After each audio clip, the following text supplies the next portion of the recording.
প্রাক্তন মুখ্যমন্ত্রীর জন্মদিন পালিত হল হুগলির আরামবাগে। প্রফুল্লচন্দ্র সেন ছিলেন একজন রাজনীতিবিদ, স্বাধীনতা সংগ্রামী এবং গান্ধীবাদী নেতা।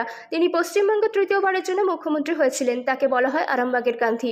রাজ্যের প্রাক্তন মুখ্যমন্ত্রী প্রফুল্লচন্দ্র সেনের 128তম জন্মদিন পালন করা হলো আরামবাগ মহকুমার শাসকের দপ্তর সংলগ্ন এলাকায় প্রাক্তন মুখ্যমন্ত্রী প্রফুল্লচন্দ্র সেনের আবক্ষ মূর্তির সামনে। এই দিন তার মূর্তিতে মাল্যদান করে শ্রদ্ধা জ্ঞাপন করা হয়। জন্মদিন পালন করেন আরামবাগে প্রফুল্লচন্দ্র সেনের অনুগামী থেকে শুরু করে অন্যান্য সংগঠনগুলি। বুধবার সকালে প্রয়াত প্রাক্তন মুখ্যমন্ত্রী প্রফুল্লচন্দ্র সেনের মূর্তিতে মাল্যদান করে শ্রদ্ধা জ্ঞাপন করেন আরামবাগ লোকসভা কেন্দ্রের তৃণমূল কংগ্রেসের প্রার্থী মিতালি বাগ। এছাড়াও ছিলেন আরামবাগ পৌরসভার প্রাক্তন চেয়ারম্যান স্বপন নন্দী, বিভাংশু দত্ত, বিশিষ্ট শিক্ষাবিদ হাসান ইমাম, প্রাক্তন অধ্যাপক শৈলেন সরকার, শান্তিনাথ সাহা থেকে শুরু করে অন্যান্য বিশিষ্ট জনেরা।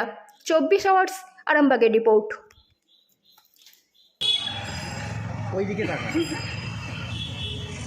মালাটাকে ধরুন, যেটু ঢুকুন মাঝে।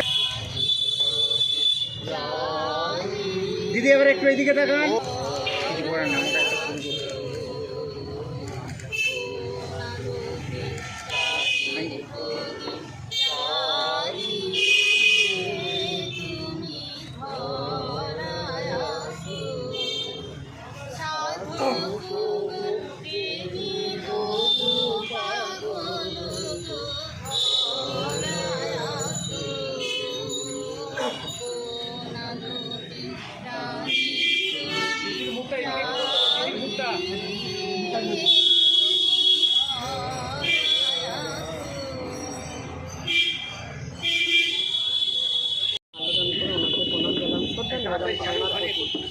যার কারণ আমাদের মাননীয় মুখ্যমন্ত্রী মমতা বন্দ্যোপাধ্যায় একটু নামা ওনার নামে হসপিটালও করেছেন, ওনার নামে হসপিটাল করেছেন।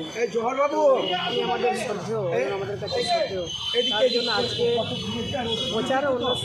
প্রচার কার্য শুরু করার আগে আরামবাগের মাটিতে এসে ওনাকে শ্রদ্ধা জ্ঞাপন করলাম। ধন্যবাদ। আমাদের আরামবাগের গান্ধীর 128তম জন্মদিন আমাদের এখানে পালন করা হলো। আমাদের প্রার্থী ছিল মিতালি, আমাদের অভিভাবক আরামবাগে, আমাদের হাসান ইমাম সাহেব থেকে আরম্ভ করে পদ্মা থেকে আরম্ভ করে আমাদের বিশিষ্ট গুণীজনরা ছিল। সবার উপস্থিতিতে আমরা প্রদর্শনের আজকের জন্মদিন আমরা পালন করলাম, আমরা মনন করলাম, ওনাকে শ্রদ্ধা জানালাম।